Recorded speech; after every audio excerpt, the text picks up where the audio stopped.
Okay, so we have James Weir here. Come say hello. Tell us about his business and what he does, and a bit about the past as well, which is fascinating. So, I suppose, tell us a bit more about you. About me, yeah. So, we should probably say you're a professional footballer. Yeah, firstly, thanks obviously for inviting me. But my past was professional football. I played at the highest level, even if it was just for a minute. For Manchester United. Most people might remember the game. It's when Louis van Gaal fell on the floor imitating Alexis Sanchez. So it was an easy one to describe to people. That was in the Premier League at Old Trafford. So a great moment for me. Went on to have a reasonable career, a lot of injuries unfortunately in my career, and I decided to call it a day. I was at age 28, which was like sort of last November, December time. When I was that recent, wow. Yeah, quite recently. Just as I said, I weren't playing to the level I wanted to be playing. I was living abroad in Slovakia. Quality of life was interesting, shall we say. Wife, dogs, family at home. I just saw it as a good time, still young enough to diversify into a new career. And then I started looking at what I wanted to do next, which I think is difficult, certainly for footballers, but for anyone. And then, just decided I would travel. I'm loving it, loving the transition. Were you always interested in travels? Yeah, I've always, again, like we were just mentioning about things that you pick up as a kid. I think my mum and dad always wanted us to travel, obviously within our means. But I've always loved to.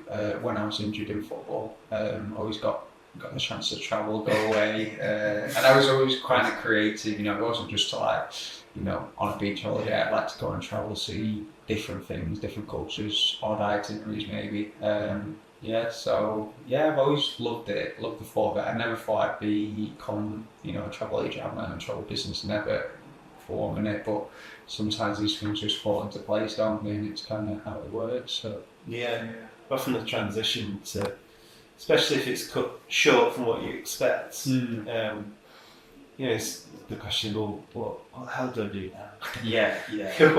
What is it? Honestly, because obviously you want most players play to. Well, if you look, it's 35. They say some. If you keep looking after yourself, could be up to 40. You never know. Like look at Ronaldo now. But it was generally that question. And what I started doing, I started to try and seek advice from a lot of different people, sort of mentors, brothers, family, people who are successful in their own departments.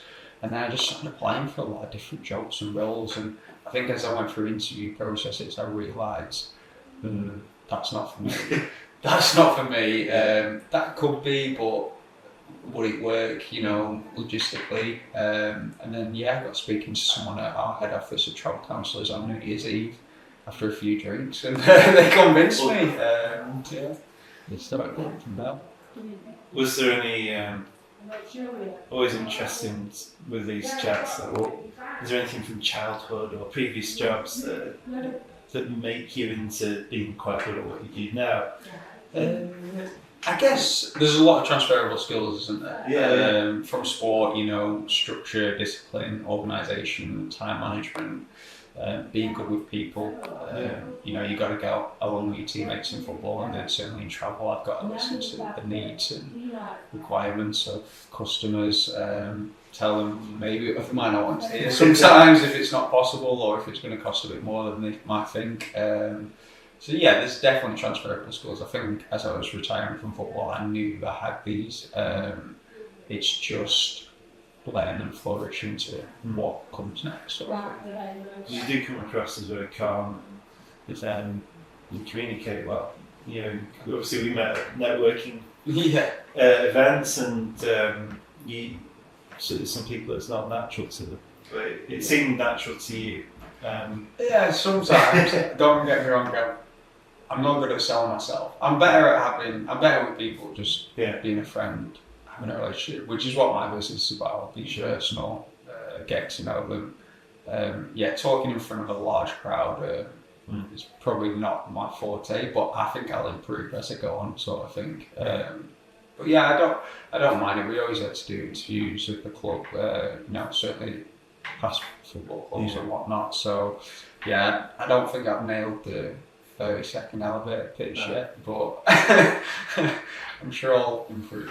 I think that's one thing got me starting a podcast because elevator pitches and networking gigs can be you'll go to the same networking event and it'll be the same every single time and it just bored me. I ended up switching off to most of it, and you can probably tell with mine I could care less.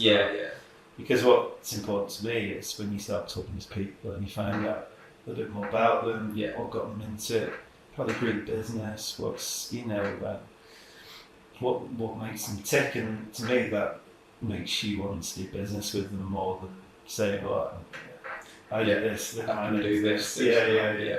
Most of them know anyway, they've seen it 100 times. So my brain works in the fact, well, this is just ridiculous what we do. No, to be honest, like yours are the most, I think a few people said that, yours are the most memorable stand-ups because they are so like waxy, but it resonates with you, and I think that's sick as a strength, definitely. Strength, turn your weakness into a strength. It's a fascinating world, isn't it? And I suppose the impression from the outside is professional footballers, and they kind of grow up in this cocooned environment where it's all about football and you're given support and everything like that, and then you come out of that and that's not there, and it's really, I think, for people to actually hear you speak and learn a bit more about you as a person rather than just a footballer. You get it at the moment, don't you? I suppose some people might say Rashford's struggling a little bit, and it's clearly not.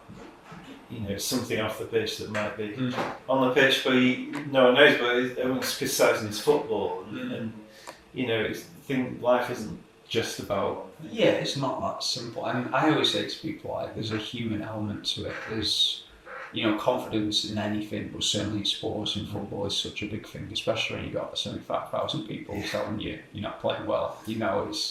It becomes a mental thing, and when you're in a good place, things are great. I was certainly a confidence player. I needed that arm around the shoulder, and that's just who you are. You can't change these sort of things. It probably comes from childhood, whatever it is. I was maybe the youngest sibling, always told what to do, when to do it, sort of thing. But I think it made me better at football because I was always playing with my older brothers. But yeah, I do feel a bit for Marcus sometimes in the stick footballers get, but here we are, people you mentioned about, I feel like footballers do interview now, and 90% of them are robotic because they don't want to get ripped apart in the media. It's kind of just, we played well, we'll try and do well next week. It's very like, there's no point in even doing them sometimes, where you get the odd one where it's like, actually, that was actually quite an interesting interview, you get a smile on your face.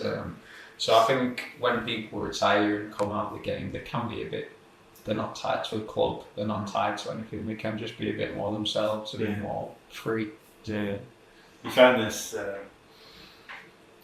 we've been talking to other business owners, and especially from the, say, copywriting or social media or online marketing in general, where AI is being used a lot more, and you find that people are crying out really for a bit of humanity.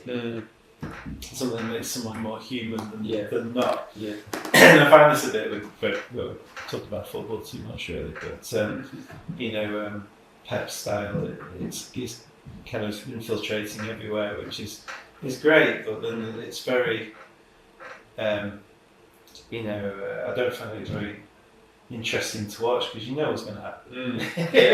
It's the wing, and then it comes back around again, and then it comes back around again. And you're like, I'm really bored by this. Let's do something different. And I think, obviously, that's happening for a reason because it's successful. But actually, in the real world, maybe a bit of humanity. Yeah, definitely. What sells it? Yeah. I mean, on Man City, they are a machine, but like you say, successful. But I think definitely that personal touch. I think when I first started my travel business, it was I wanted to look more professional and not corporate, but come across very professional. But actually, what we've been trained on, what I think works is be personal, showing your face, because people are essentially buying from me, that personal element, my recommendations, my expertise, not from the company, big company. If they want a big company, they can go and look anywhere.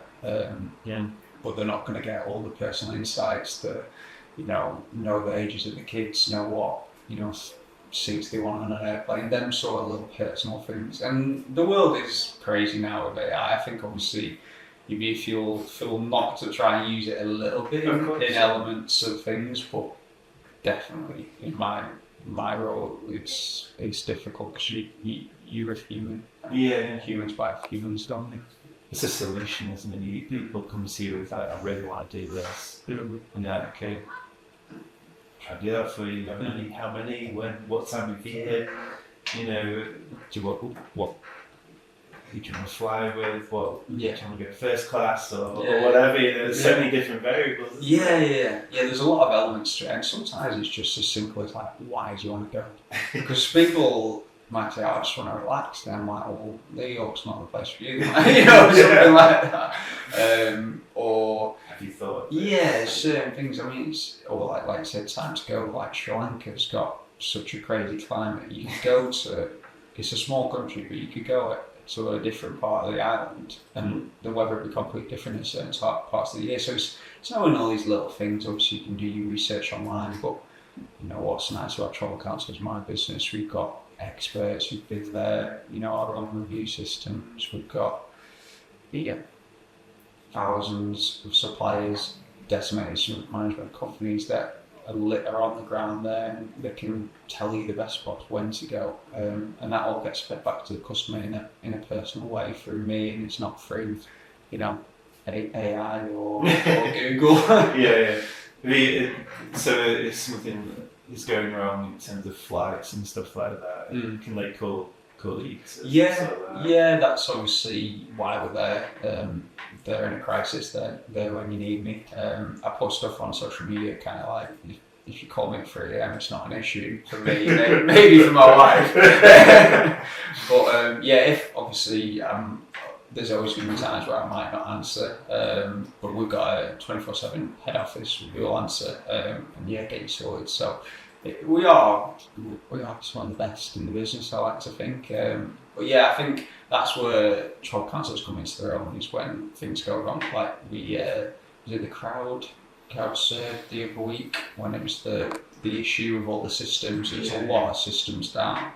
CrowdStrike, I can't remember the name of the company. It's basically Microsoft, and thousands of problems all over the world. And that's where Travel Councils come into their own, because we can foresee that, see what options we can have, hold hotel rooms, stuff like that, which you wouldn't get with sort of normal companies. It's hard to know what to do if you're on your own and that happens.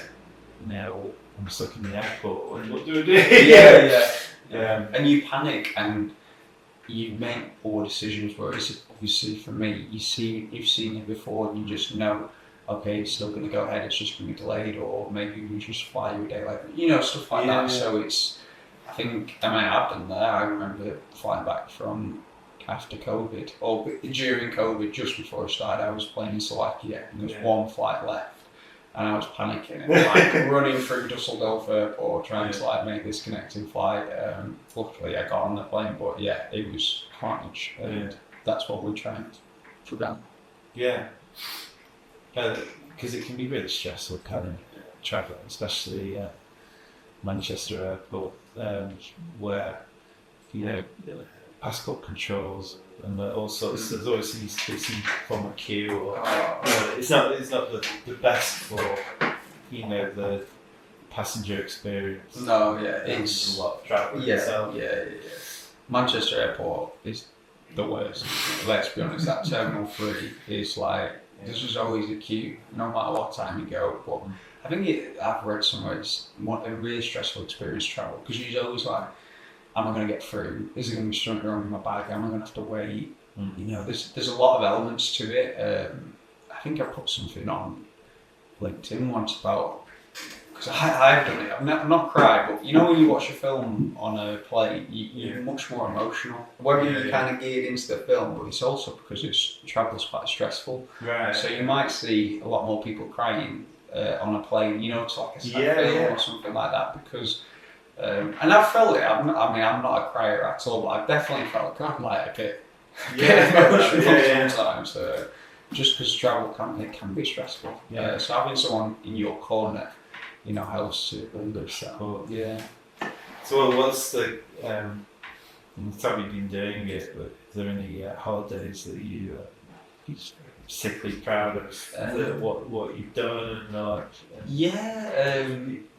So I've done 2 honeymoons, which are special because someone's trusting you with basically the holiday of a lifetime. So I've done one to South Africa and the Maldives, sort of multi-centre. So that's on the garden route in South Africa, starting in Cape Town, ending in sort of Port Elizabeth, and then flying on to the Maldives. So that'll be a stunning trip. That good. I've actually tried to recreate it for myself. I was just jealous. I was like, this is just incredible, so I need to go here. So I was really happy with that one because it was a lot of elements to the trip, a lot of different hotels, different multi-centre, and then a similar one in Australia, up the eastern coast, another honeymoon, which will be a great trip, and again a lot of elements, a lot of excursions in that one as well. So like getting the time in, transfers, all that, just making, you know, easy for the people who are travelling, and everything's just all, you know, in one application. Fascinating. It seems like it's something that would be really good for businesses as well as individuals and families. Because half the trouble is that I forgot everything there. Don't know. Where's this? What train do you need to get this? Where, you know. I had a recent experience with car insurance, travelling as well. That was like that. Probably into the company. What happened is looking at not a very pleasant rant. There's what I suppose the point is. There's areas that you can mitigate any extra expense and pressure. Yes. Definitely. I mean, car rental companies like you said, are going up because they're out to get you on it, and they'll find a way. They come up with new strategies to just spank you at the airport, essentially. So we have got quite a good provider who try. You know, I've had meetings training with them, and they try to relinquish that because again, that's just you waiting there at the car hire. You know something's going to go wrong or something's going to happen. They're going to try and take you well-earned money, but like you say, someone being there and having all the documents in one place, it always helps. And you know, if you've got a problem, you're not ringing up 7 different companies. You just got one person who should answer very quickly. Mine's deposit. Then apparently it takes 28 days to get back to you, which I think is scandalous.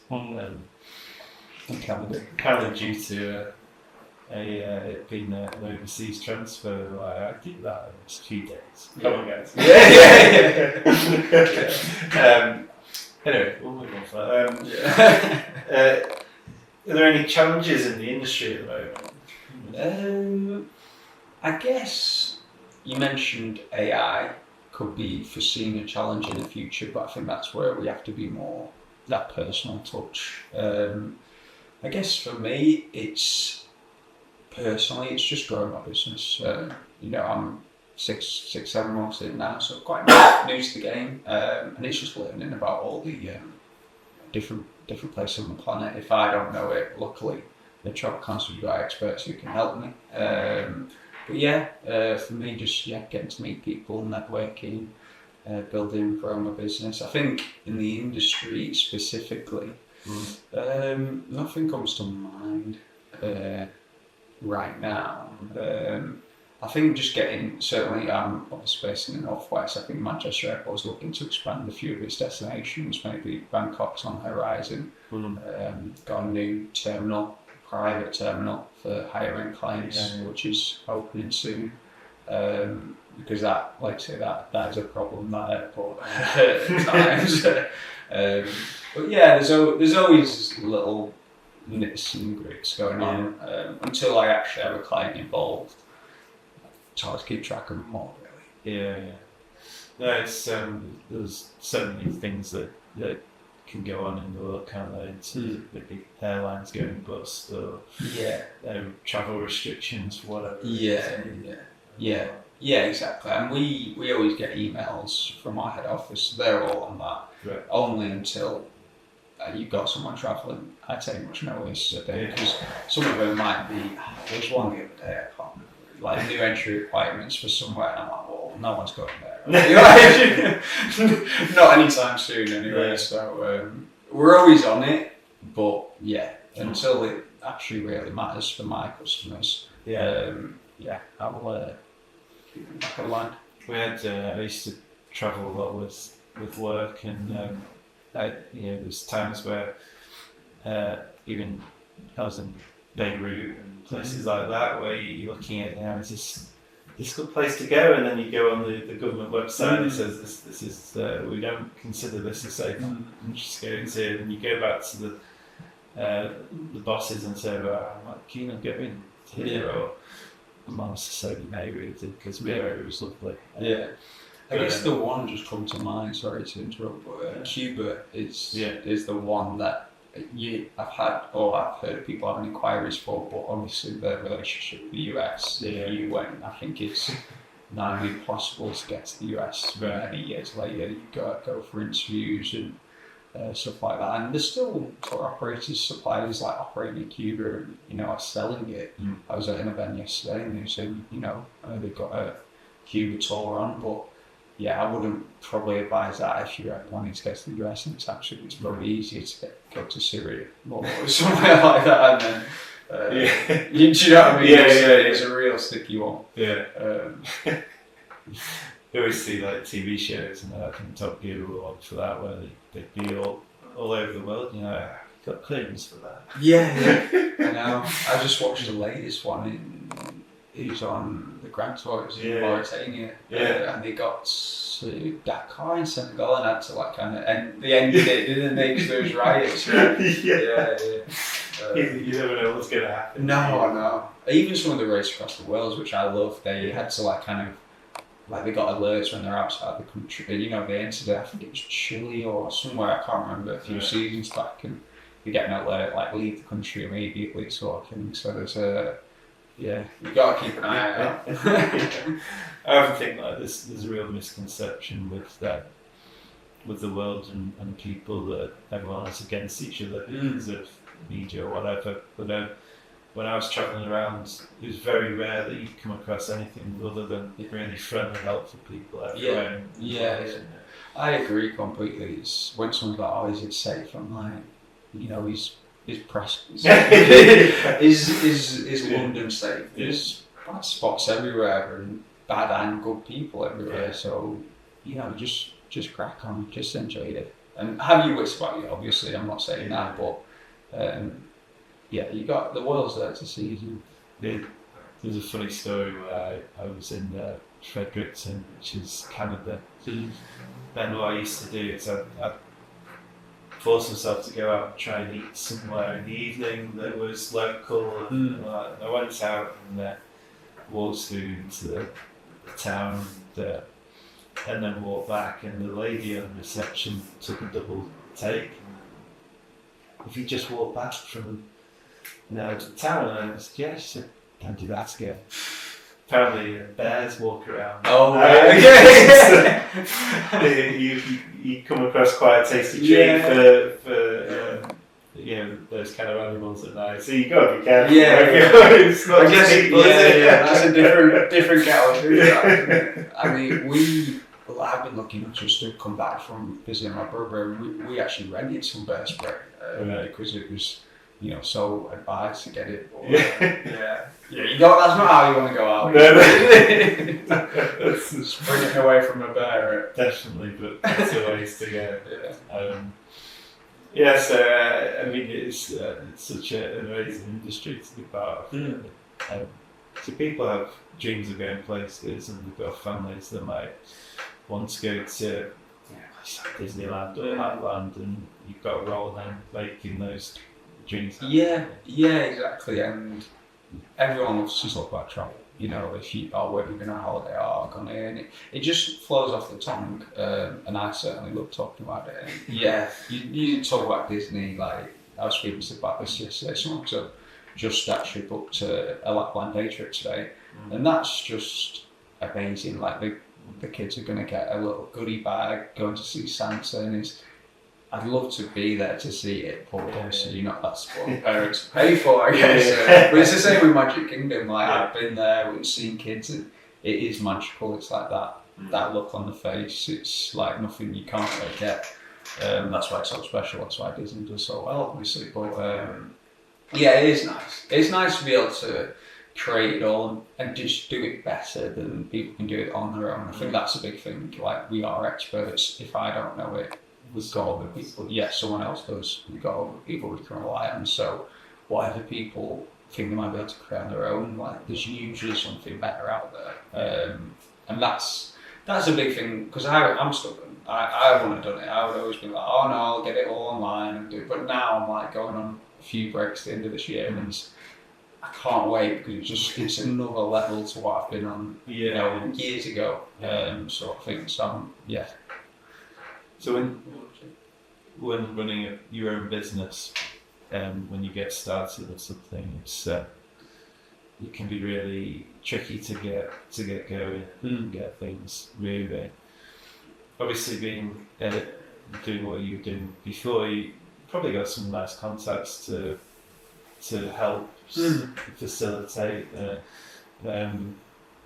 business and get it going. Definitely. There's definitely obviously a good network there in football, but it's not just as easy as it happening. There's you've got to put the time in it. It takes time. It's a process. I'm sure you'll know. It's in business.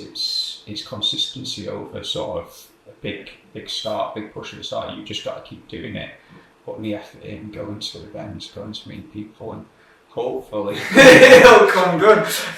But you just. Meeting new people is always, I like that. I've always done that, obviously at clubs and stuff. But it'd be nice to help ex-players, ex-colleagues that I had in football. And I am looking to, use them lines of inquiry, them lines of network. But as I said, it's not like it's not just, it doesn't happen overnight. It takes time, and trust is a big thing, I think. Trusting yourself, and then obviously you might do next friend. My word of mouth is big, referrals, business is built on referrals. And then you kind of got the domino effect.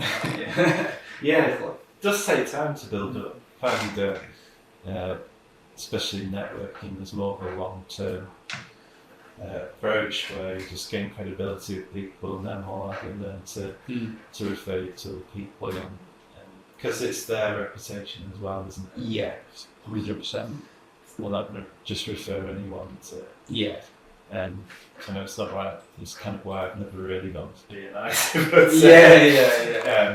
It's like they're not too. Well, I just think for me, coming from football, it is completely different, and the one that we've met, I just really relaxed. Just a meal, obviously, we're all there to help each other, but the pressure on referring, I wouldn't like it. It's not for me, and I think it's going to be organic anyway to be helpful.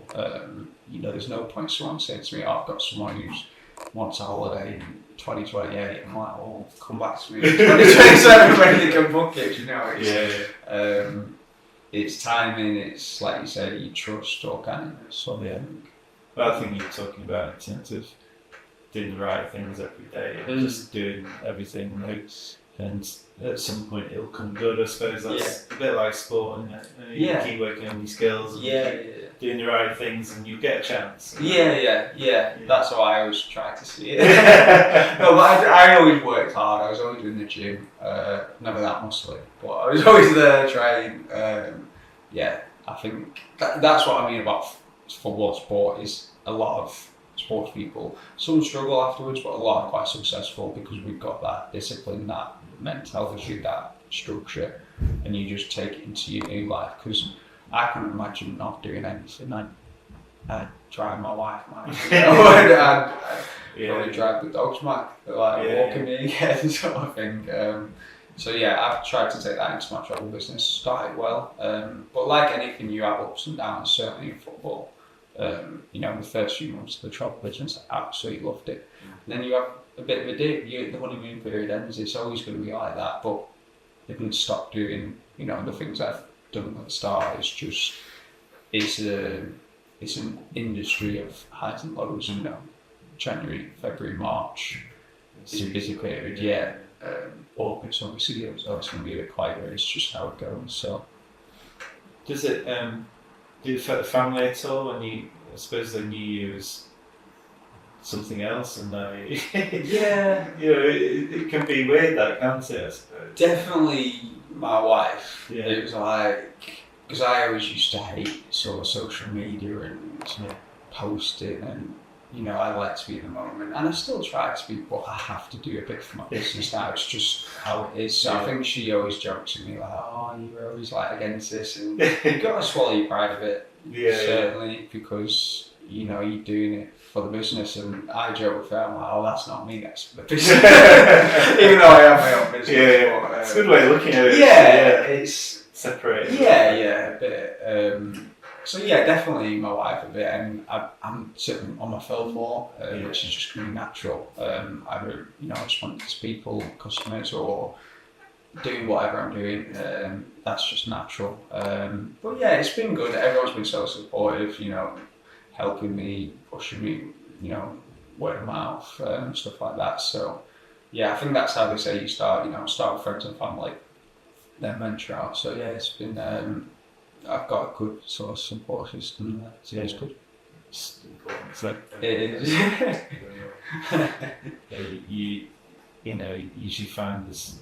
Well, they say it takes a village to raise a child. That kind of thing. It's kind of like that with a business. It's difficult to do it all by yourself, and there's elements of life where you need support with them.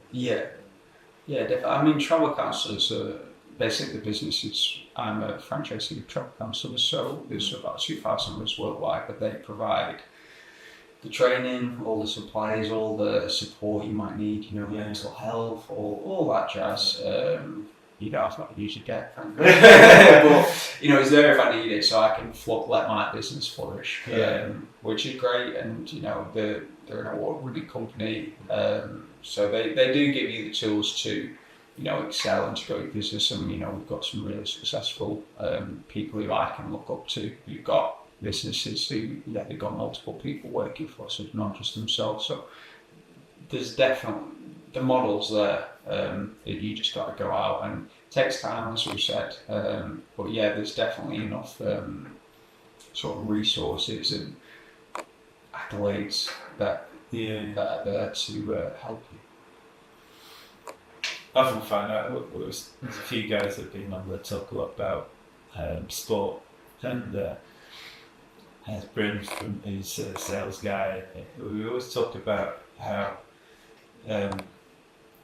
with sport you have an element of confidence because you've had some form of success, and and there's a confidence that comes from that you can translate into the business world. And, it's not a problem if you don't hit the ball well at cricket, or you make a bad pass with rugby or whatever it is, or miss an open goal or whatever it is. There's always another opportunity. And I think they always said that kind of mentality is good with business. I think it's like you're on about the essential mistakes, aren't you? Like, how many mistakes would you make in football? Like, so many. So if you make a mistake in business, it's not the end of the world, is it? Just get on. Like I always talk about, let's say, social media. It's like people look at that for a split second. If you don't put the right word, they don't care that much. Like no one really cares that much. They'll just swipe past it.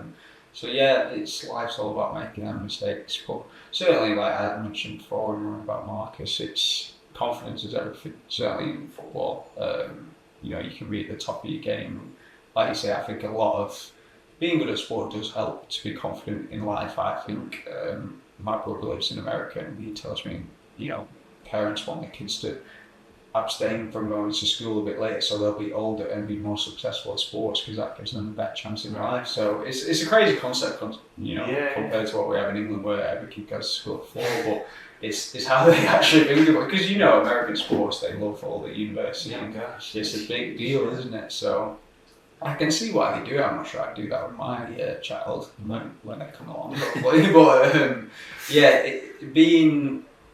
being good at sports, it does help. Definitely, you get probably more attention, perhaps, even at school, off teachers. Not really girls sometimes, but it helps for making friends, isn't it? 100%. Yeah. Football's a social international game, so definitely it's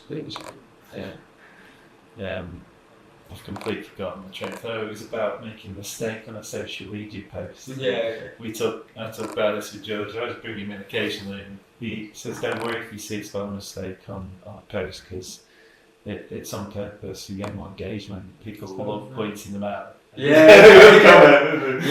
Sometimes, honestly, I'll put something on a second later. My wife, you spelled that's the wrong word. It's always well, that's the wrong day. I don't care. I don't think that's the script. I blame it on auto-read. I mean, Starbucks marketing for ages was spelled the wrong names, wasn't it? So you take a photo, put it on social media, like, oh look how they spelled my name. With the cup, honestly. So they're thinking it. I like it. It's really it's an interesting subject into social media and business here. And Alex McCann, who's a social media manager, a very good one. He came on and he talked about how the metrics for there's a lot of vanity metrics for social media, but it's actually more important what's selling, what you get more from. He spoke about seeing, told this good for you to see your face, and he talks about that most interactions that come through will come from a picture you've taken on your phone, rather than it being professional and stuff. And so people seeing your face and what you do, and so this it's not Facebook, but it helps to show a little bit of you and your face, and people go past and they'll stop more. 100%. Yeah, as I was saying at the start, I started to create some videos, and it was kind of like no faces involved, and then we'll learn about it more. And I can't remember the percentage, but it's a really high percentage. You'll get a lot more engagement and leads if a face is involved. If it's either yourself or a customer who's travelled. It's just because you don't just want to see a picture of a tree. You want to see someone hanging out from a tree, don't you? Why? Well, you can get that photo on Google if no one's in it. So definitely, I definitely find that. But I think obviously social media, it's like people are always saying to me like, "Oh, you're always away," and I'm like, "But I'm not actually away some of these times. I'm just kind of, showing where people can go or where I might have been away." So I think it is deceiving. It obviously shows the best of it. It can be a bit of a facade. Let's be honest. But obviously, I certainly need it for the business. And it does okay. I won't say I get loads from social media, but I think it's more just I'm here, a reassurance. It's, I'm here, this is what I'm doing. Yeah, exactly. So I think I wouldn't have got a lot of customers if it wasn't for social media, but I'm not saying that's the only reason, if you know what I mean. I think it's good for you to highlight the stuff that you've done. People might not think about safari somewhere or going somewhere, and you said, just I'm proud of this holiday. experience, I suppose you could call it, with this family, and people like, I fancy doing that. Yeah, why not? Yeah. 100%. I'll message you. Yeah, and that's part of it. I think it's hard because obviously we're not social media managers, and doing other stuff takes time. So you want it to be this perfect thing. There's only so much time in the day. You've got to have time, for personal life and other things. But that sort of stuff does resonate really well. I think certainly offers sometimes people like to see prices, which I never really like to do, but I appreciate odd time you go for something else. Yeah. I think people like that just to see. I think sometimes it's the Bambi effect. So people, the assumption of how much something might cost might be actually a lot more than it is, even though you think actually they might be thinking it's too expensive. But you never know. Yeah. I guess, and that's it. Sometimes it's because I'm always like, come to me with kind of what you're thinking of. But sometimes people don't know what they're thinking of, and that's where the social media comes in, because you can give them ideas, give them potential costs.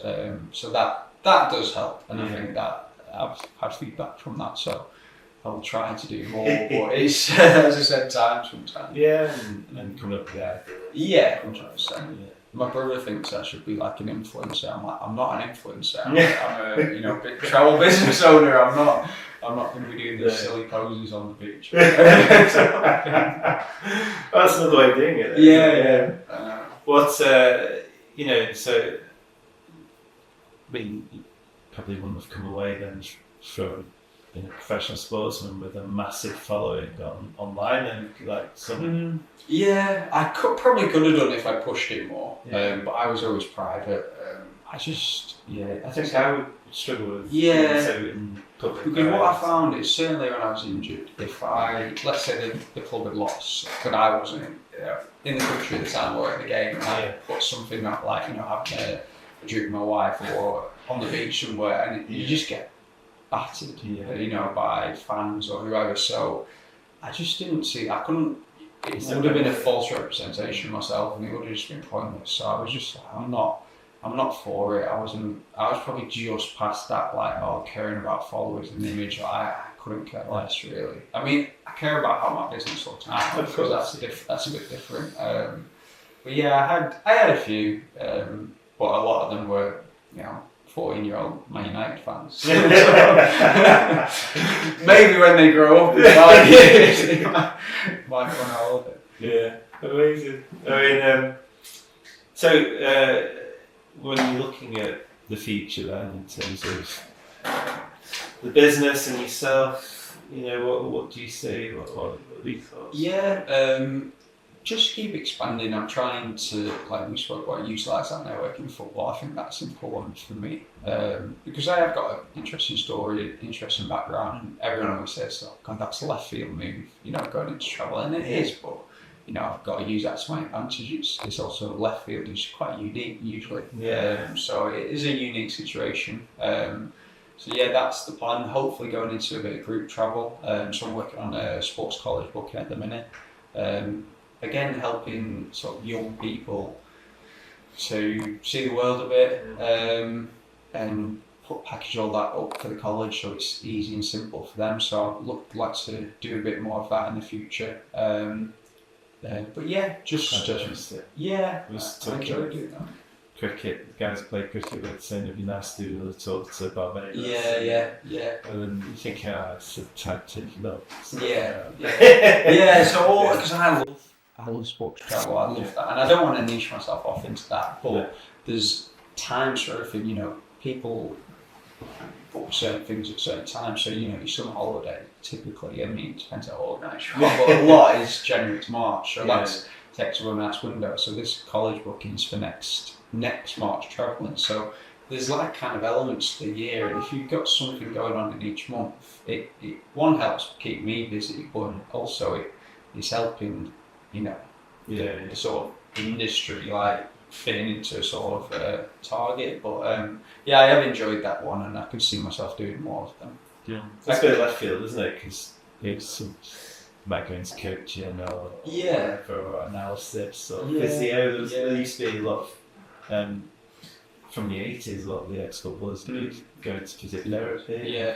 And all that kind of stuff. Yeah, a lot of people have said, like, why do you do coaching? I did a bit when I had a long-term injury. I probably did it at not the best level. It wasn't an academy level, and it just put me off a bit. I still think I'm quite, it's like you're in your business. You got to work hard, but you're also free. You're free of sort of timeline schedules, footballing schedule, which I've lived with all my life. It's quite constraining. So to have that freedom, I am really enjoying.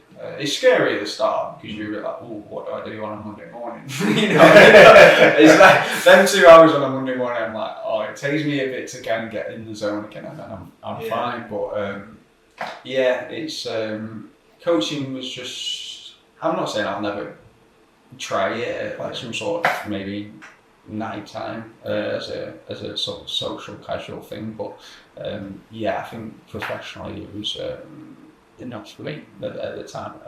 Yeah, the freedom it's part of the business, so you can work around your life a little bit more, gives you more flexibility. It's something that I enjoy. Yeah, and with that comes like pressure and responsibility, doesn't it? But it is nice. It is nice coming from football where you're told what to do, when to do it, essentially. It's very regimented. So now, like I said, I'm not typical 9 to 5, I'll work. It depends how I feel sometimes. I mean, I try to keep a structure, but some days you're busy and there's some days you got events going on, and that's just part of it. Yeah, sometimes things just need doing, or you can work around doing other things. It's not. I don't find it especially stressful if I have to do the odd bit of the weekend. No. I got my biggest client on holiday. I took a meeting with them, and we were talking about where I was and stuff like that. It's great being that. Yeah. And I think if you enjoy what you do, which I always did in football, that's why I like what I do now. I think if you enjoy it, it's not even, you don't see it as a job, do you? It's just your business, it's just your life. So I don't really see it going to work. It's more, I need to get it done for customers, so obviously for myself. But that's why I struggled with jobs that I was applying for. I just couldn't see myself enjoying it. And I think for me that was like a no. Like a lot of people said, do not go into that field. And I'm like, I'll give it a go. And it's like, no, it's just So amazing. Well, that's probably a really good place to start. It's been. I mean, it's taking you a while to get here because you live quite a way away. So I really appreciate you spending the time coming over and talking to us. And if people want to your assistance with a holiday or how would they get in contact? So the easiest way would probably just follow my Instagram, which is James Weir Travel. What it says on the tin. Obviously we've got websites, Travel Counsellors / James Weir, I think it would be James.Weir. But Instagram's probably the easiest way. Just message me, to help anyone out. Amazing. Well, thanks for coming on. Enjoyed it.